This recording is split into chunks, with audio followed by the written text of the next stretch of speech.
अनुजा कपूर, पहले आपके पास मैं आ रही हूं। पहले तो ये बताइए कि एनसीपी खेमे में इतनी हलचल क्यों हो रही है, क्यों बार बार शरद पवार से जाकर मिल रहे हैं?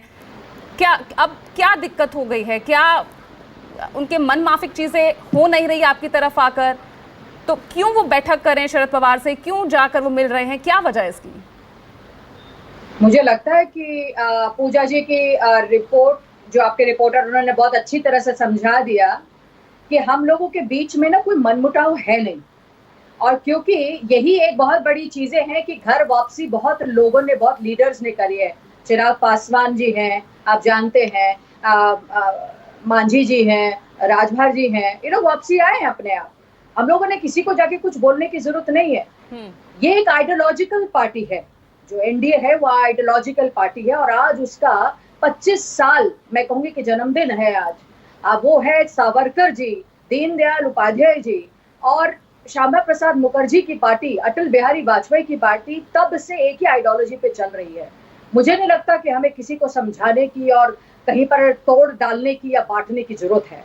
ये लोगों का डिसीजन है, जो हमारे साथ चलना चाहते हैं, मिलना चाहते हैं, आगे आगे बढ़ना चाहते हैं, और जो करप्ट लोगों के साथ मिलना चाहते हैं, और जहां पर ट्रेनिंग प्रोग्राम हो रहा है, समझते ना, जैसे आईएसआईएस का ट्रेनिंग प्रोग्राम होता है, ऐसे करप्शन का ट्रेनिंग प्रोग्राम है ये बेंगलुरु। और मुझे लगता है कि जो लोग अपने आप को इस विचारधारा के साथ लेकर जाते हैं, आपको उनका टैगलाइन ही समझ लेंगे आप कि एनडीए का टैगलाइन है, एनडीए विश्वास करती है सबका साथ, सबका विकास, सबका प्रयास। वो सिर्फ नेशनल ही नहीं, इंटरनेशनल काम कर रही है। देश सर्वोपरि है, पार्टी सेकंड नंबर पर आती है। तो अजित पवार आज शाम को बैठक में शामिल हो रहे हैं अनुजा कपूर?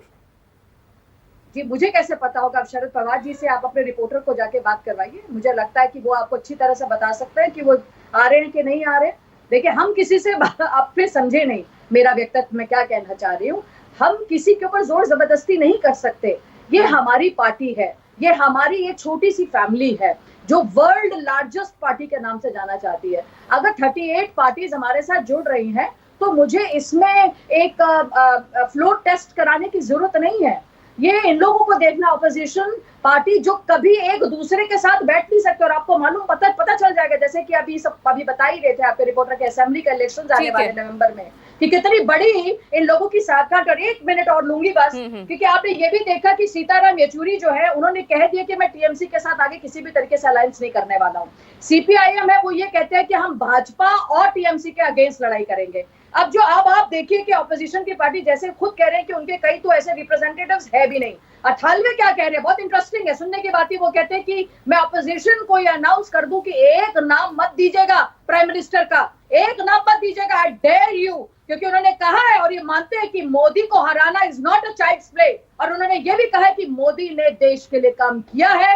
ये बैठक में आज मोदी की हम तारीफ नहीं कर रहे हैं, पर एक तरीके से अठालवे ये मानते हैं। तो आप ये मानिए कहीं ना कहीं कि ऑपोजिशन की जो हलचल है वो भाजपा के पागलपन से है। उनको लगता है कि भाजपा के जो मोदी जी ने जो काम किया है, उनका जो वो उनसे पागल हो चुके हैं। उनसे विश्वास नहीं हो रहा है कि मोदी जी इतना काम कर चुके हैं और हम 70 साल में काम नहीं कर सके। मोदी जी ने 9 साल